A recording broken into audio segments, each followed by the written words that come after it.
Okay, so this is on 12.2. I don't think we're going to go through all of it here. We'll see how far we get. Because I want to really make sure we get a good understanding of what's going on here. So now what we're doing is we're looking at how its DNA itself actually replicated.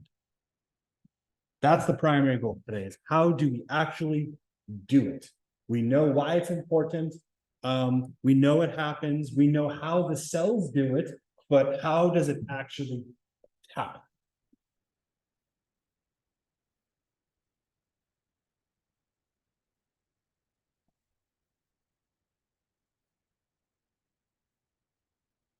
So okay, let's try and break this down here. So we have something called semi-conservative replication to start with. So if we think about like your parent's strand of DNA, right? Um, when you create it, it's going to duplicate itself. I have a parent strand. I need to duplicate it. So what am I going to do? I'm going to take this and I'm going to split it in half, and then I'm going to add the missing part to each. It's really what happens. So this semi-conservative replication is where these parental strands, they separate and they are the template. They're the mold that you kind of fill the stuff in. So they serve as the template, and then they're going to create the DNA molecules that have the parental DNA and the new DNA. So they have one original and one new one. So they take the two, they split it up, and they clone themselves. So now I have two sets of it, right? And then it goes on, so on and so forth. It can go on forever and ever and ever and ever. But we have three steps that this kind of follows under. We have something called unwinding, pairing, and joining, which we'll go into here later.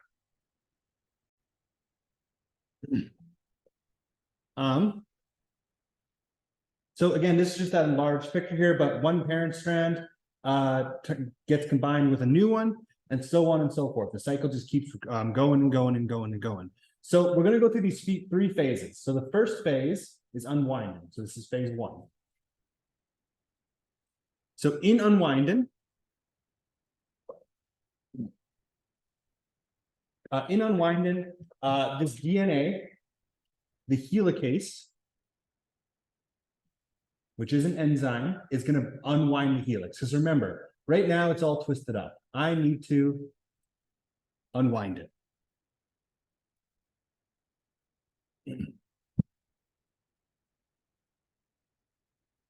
So a helicase does that. It unwinds it.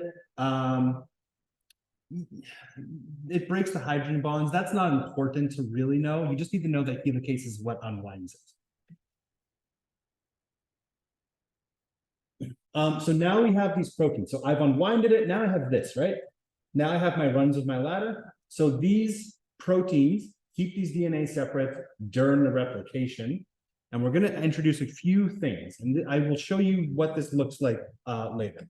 But we're going to add something called a primase. So this adds a short segment of something called primer on each DNA strand. If anyone's ever painted before, you usually put primer on before you paint, right? It's the exact same context here. Primer is getting ready for something. It's laying the foundation for it.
So again, this is still part of the unwinding. So when we unwind it, again, we're ripping it apart. Think about it, I'm taking my zipper apart.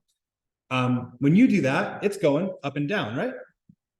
DNA is always synthesized, and again, the 5' to 3' direction. So we only add these nucleotides to the growing end, to the 3' end.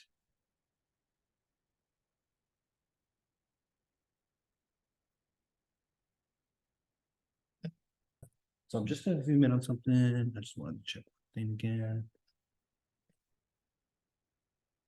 So the next phase here, I'm just going to go ahead to this picture though first. So this point here, it always goes in the 3' end. If you're looking here, this is our 3' end. So I have my DNA, I have my 2 strands here. It's growing along this 3' end here. So this is where that keeps going, and I'm building it, filling in what it's supposed to be, A, T, C, or G, whatever it is. So we are eventually going to go to the second phase here, which is pairing. So I've unwinded it. Now I need to start building it, which is pairing. I'm going to start pairing. So we have something called a DNA polymerase. This is what adds that appropriate nucleotide. And if you're like, what the heck's a nucleotide? That's the A, the C, the G, etc. Those things. So this DNA polymerase is what does that. Now, this strand is built continuously. It doesn't just go from one end to the other. Think about if I need to build 100 kilometers of railroad track. Instead of me just building from one end and slowly going towards the other, would it not be faster for me to just have 10 crews working and they all build 10-kilometer sections? It's a lot quicker, right, than just starting from one end to the other. So that's exactly what your DNA does. So it's built continuously, and it has something here called an Okazaki fragment. So these fragments here, these Okazaki fragments, are those railroad portions. They are only built a couple at a time, but you can have multiple of them going all at once. It's quicker. So instead of me building a railroad from one end all the way to the other, slowly just starting at one end, I can have 10 crews working every 10 kilometers apart, and the road gets built a lot quicker. So this is the exact same concept here.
Okay, so again, we will make more sense of this. If you're looking at this and you're being like, what the heck does this mean?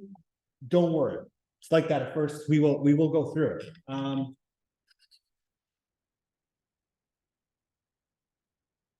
So we're still in the joining phase, so this is still that phase 2, but so this polymerase, this stuff here, what this does is it removes that RNA primer and it's going to fill it with DNA nucleotides. So again, primer is, I'm going to get this ready to paint. The DNA is the paint that's going on. And then we link the 2 sections. So I think I'm actually going to end it there for the 2.2. There is, or 12.2, there is more to it, but I feel like that's a nice stopping point. So we're gonna really dive into what does this polymerase mean? What is this join-in process? We will look into that more tomorrow. So if you're confused right now, that's okay. That's expected. So what we have about 10 minutes left here. So if you're still reading 2.1 or 2.2, I'll give you guys time to do that, and we will finish off this section tomorrow.